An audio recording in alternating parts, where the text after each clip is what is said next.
If someone told you a puppy survived 3 days locked inside a freezer, you probably wouldn't believe them. You'd imagine it as an internet rumor or a cruel exaggeration. But what happened to a 2-month-old golden retriever named Roscoe wasn't a rumor. It was real. It happened in a quiet neighborhood, in a perfectly ordinary home, where behind a closed garage door and beneath bags of frozen meat, something utterly horrifying was taking place, and no one had the faintest idea. This story isn't just about cruelty, it's about silence, about how something so small, so innocent, can be buried alive in cold and darkness and still come back. And if you think something like this could never happen near you, think again, because Roscoe's cries were real. You just couldn't hear them. It was January 12th, 3:17 p.m., when the call came in to the Eastbrook Veterinary Emergency Center, a woman screaming on the other end. Something about a puppy, frozen, still alive, but barely. The receptionist paused for a second, unsure if she heard right. Then the line went dead. 10 minutes later, the doors flew open and a man stumbled in, carrying what looked like a bundled towel soaked in frost. Inside was a puppy, tiny, limp, his fur stiff with ice. A crust of frost outlined his ears, and his breath, if there was any, was impossible to see. The vet techs didn't ask questions. There wasn't time. They rushed him to the back, laid him on a warm pad. His gums were gray, his eyes half closed. One of the techs whispered, "He's not gone, but he's close." 3 hours earlier, in a modest yellow house on Larchwood Drive, Roscoe had been found by accident. The woman, Amanda, had gone into the garage looking for a bag of frozen broccoli. She opened the lid of the old chest freezer and for a moment thought she was looking at a toy, a plush stuffed animal wedged between plastic-wrapped leftovers and a bag of corn. But then she saw his nose twitch, once, just enough to send the bag of corn sliding off his back. She screamed, and the world snapped into motion. They didn't know how long he had been there. They didn't know who put him there. But one thing was clear. He shouldn't have still been alive. Roscoe was only 2 months old, barely weaned. Just a few weeks earlier, he'd been a Christmas surprise for Amanda's youngest son, all golden fluff and clumsy paws. But the excitement wore off quickly. Puppies chew things. They cry at night. They don't understand commands.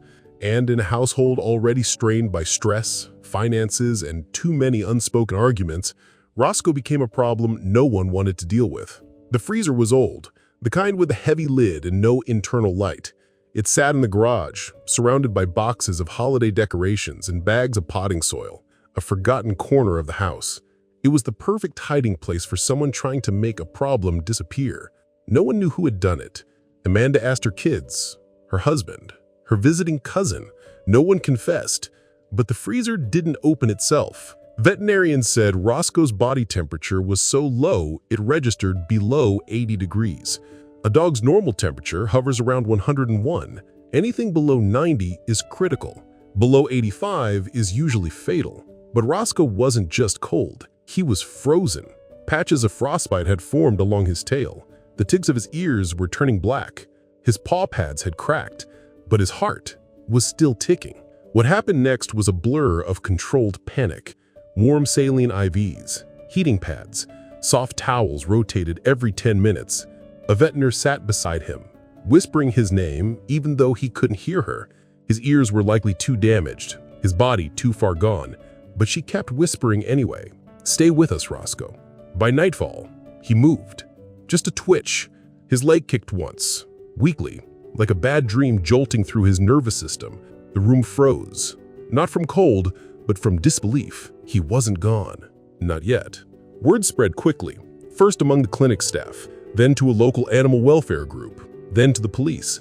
Because no matter how miraculous Roscoe's survival was, someone had locked him in that freezer, and they were still in that house. Officers interviewed the family. No fingerprints, no confession, just silence. The kind of silence that hides behind closed doors and polite smiles. CPS was contacted. The kids were questioned again, but no one broke. No one claimed responsibility for leaving a living creature to die alone in the dark. Meanwhile, Roscoe's recovery was slow, but undeniable. His eyes opened fully on the second day. His temperature reached a safe range by day 3. On the 5th day, he tried to stand. His legs gave out. But when the vet nurse called his name, his tail moved. a flick. Then again, that was the moment they knew. He wasn't just surviving, he was fighting. They didn't tell Amanda where he was being kept. Not yet. The vet's office had seen too many cases where abusers tried to reclaim animals under false pretenses. They waited, investigated, and when it became clear no one in that house could or would take responsibility, they filed the paperwork to take full custody of Roscoe, permanently. Weeks passed. Roscoe regained strength. His ears healed into soft, crumbled tips. His tail, shortened by frostbite, wagged like it had never known pain. He was reintroduced to other dogs, learned to play, to bark, and to trust. The vet nurse who had whispered to him that first night, her name was Lindsay, brought him home, said she couldn't bear to let him go, said he deserved a life that was warm and filled with sound. He sleeps on her bed now, wears a sweater in winter, still flinches at loud noises. But if you look into his eyes, you wouldn't guess what he went through. Unless, of course, you opened a freezer and saw it for yourself. Sometimes stories like this feel distant, like they happen in faraway places or in headlines we scroll past without blinking.